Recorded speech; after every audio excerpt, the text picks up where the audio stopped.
everyone, welcome to On the Other Hand. I'm Ariane Zurcher, and I'm going to talk a little bit about trying to create something that is inspired by something else.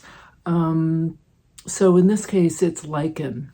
I had picked up some lichen that was on the floor of the forest as I was hiking, and I just assumed that because it was unattached, it wasn't attached to anything. It was just sort of tumbling around on the ground, right in the middle of the trail even, that it was dead. And it was brought to my attention that lichen can lay dormant, and it can look dead, but in fact it isn't.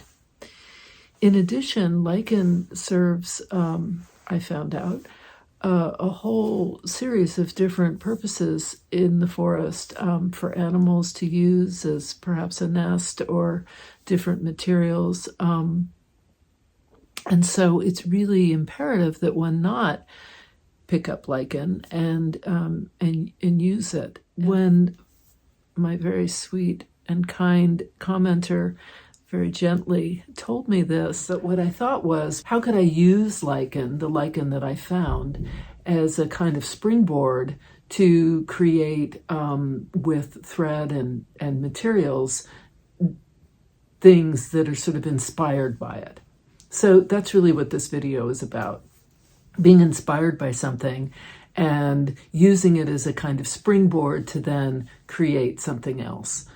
Not representational. That's not my thing. This is really about using it as a kind of my own interpretation. So I'll turn you around and we can get started. I'll show you what I've done, and I'll show you some of the methods that I'm using to play around with this idea of creating lichen.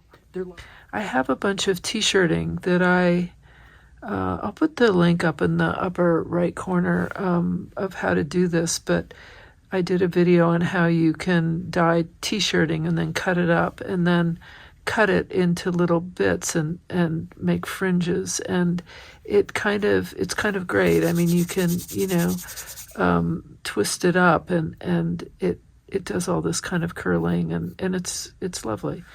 So I found these two threads. They're a 8-weight pearl cotton from House of Embroidery. It's a South African company, and they have really beautiful colors. And I thought that this really was pretty good as far as mimicking the color of the lichen. This is a number 24 chenille. So I thought I would thread up a chenille and then maybe just get some of these t-shirting bits down and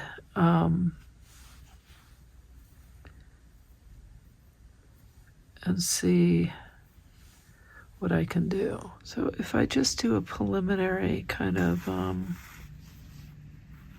you could do, I don't know, little French knots are nice to give that kind of mossy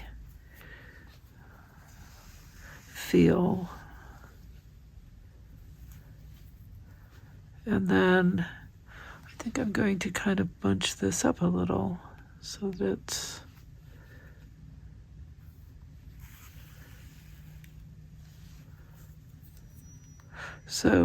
I'm doing French knots with the chenille. I've talked about this before. It gives kind of a looser, sort of less exacting French knot. If I want to do a really tight, beautiful French knot, I'm going to use a Milner's. But so we're just playing, right? There's no right or wrong here. It's just, let's see what happens kind of thing.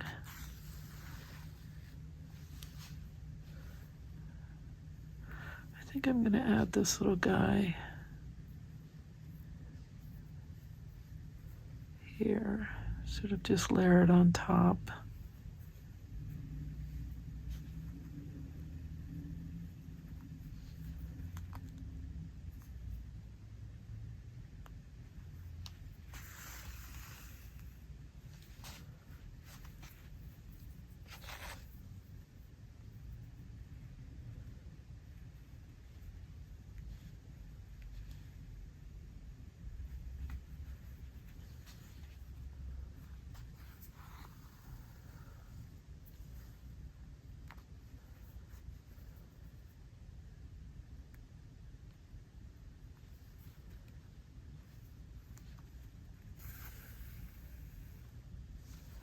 And I think I'll add another little bit.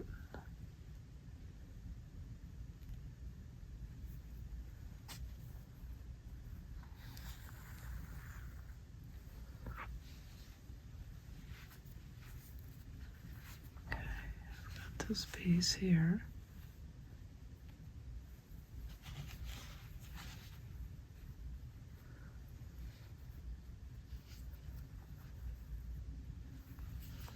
Sort of layer that on here.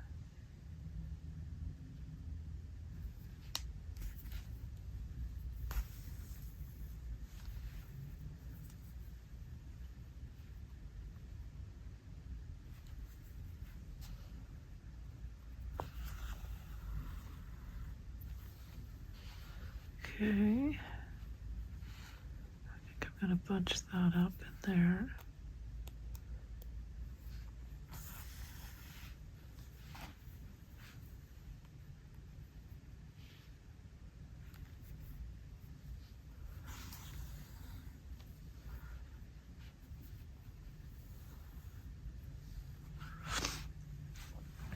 I have more, and I also have this, which is just some frayed cheesecloth, and I can stick that in there, just sort of underneath. Let that kind of do whatever it does. I think I'll add this little bit here. Again, layering it on top.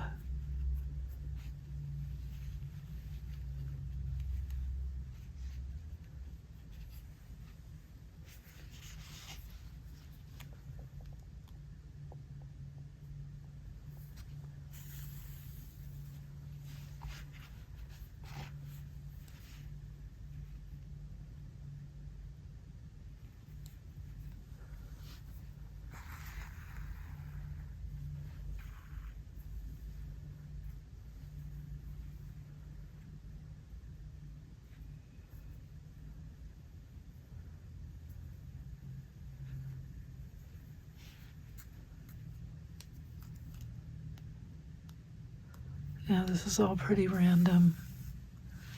I'm not thinking it through too much. I'm just kind of adding stuff. This is also some wool, and I can put that in there, maybe under here, like this.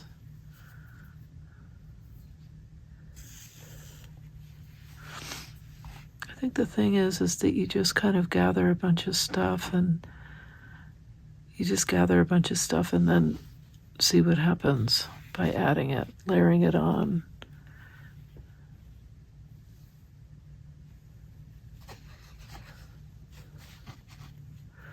I can also do some turkey work in here with different threads. Okay, so this is how it looks so far, and you know, it doesn't resemble the lichen at all, even remotely, but it does give a kind of look of a kind of organic forest floor look to it.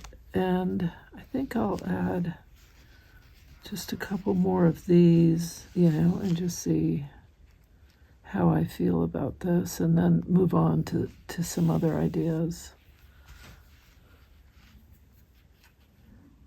I do think some of these t-shirt fringes could just be cut a bit, and that would help. I think they're just awfully long. This is where one can get very fussy about things, and for me anyway, it's really important for me to just keep reminding myself that I'm using that lichen as a kind of jumping off point, and that is not what I'm going for. I'm not going to try to recreate that exactly. I'm going to try to use it as inspiration for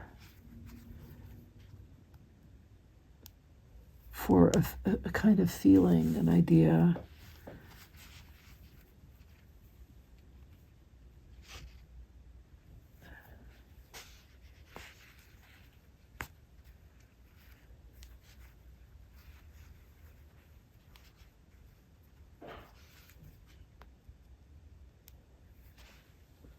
So I'm just kind of bunching it up a little bit so that it's not just kind of spread out, you know, the t-shirting.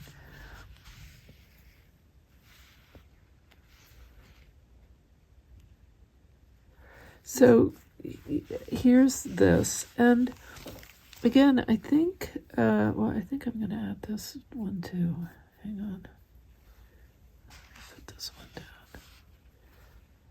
I'm gonna put it kind of under here, just because it's got this other color, which I like.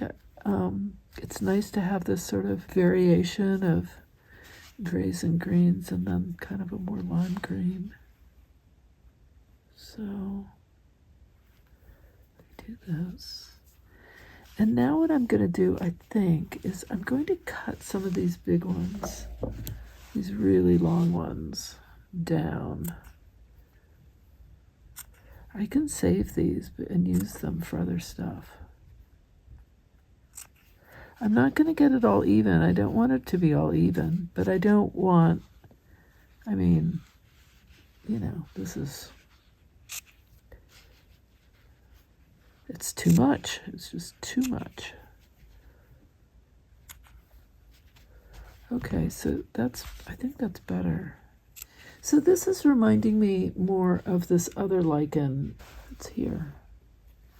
And I attached it with little French knots. Do you see how it's got bits of black in here? Like it's quite dark.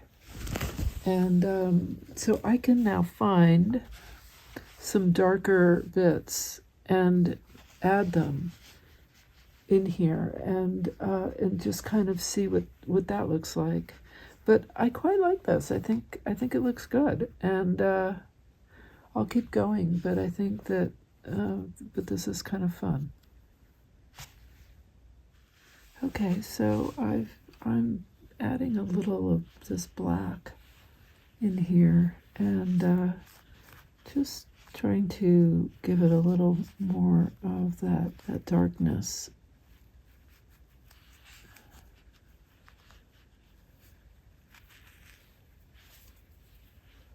And I'm running out of thread, so I think I'll just end with this one, but I wanted to kind of show you what I'm doing, and so there, yeah. I wanted to show you what I ended up doing. So this is kind of it, and I'm happy with this. It's kind of as I said, it's an interpretation of lichen. So here's the lichen. Here's lichen up here, and this is sort of it's inspired by, let's just put it that way. And I think that's nice. And I think I'm going to play with some other ideas, but on a bigger piece of linen, and then just sort of let it kind of, one idea would be to take a larger piece of linen or your base, whatever, you know, and then draw on it a shape, you know, that you kind of want to do. So maybe something like this, and then, you know, fill that shape in with different things, kind of thing. But, and then, you know, you could cut it out or whatever. So that's one thing I'm thinking of doing. The other thing was I just thought, well, maybe what I'll do is I'll take the lichen off, and I'll put it, you know, I'll take it somewhere. I'll take it like to Central Park, or when I go up to visit my girlfriend who has a place in the country, I'll go up and put it out in the woods where she lives. But I thought, you know, I better Google that and see if that's causing more problems. And it is. You should not do that. So the lesson here is that do not pick up lichen and use it in your work, period. Whether it's sitting on the ground, like this was sitting literally in the trail as I'm walking. It was not attached to anything. It doesn't matter. it serves an important role in the health of the environment. So, lesson learned, won't be doing that. And to any of you who didn't know, as I didn't, now you do, and that's good. That's good for us to know these things, right? Instead of taking it off, I'm actually reattaching it, and that's where it's going to live, because at this point the damage has been done. Reintroducing it here in America could introduce all kinds of other issues for wherever I leave it.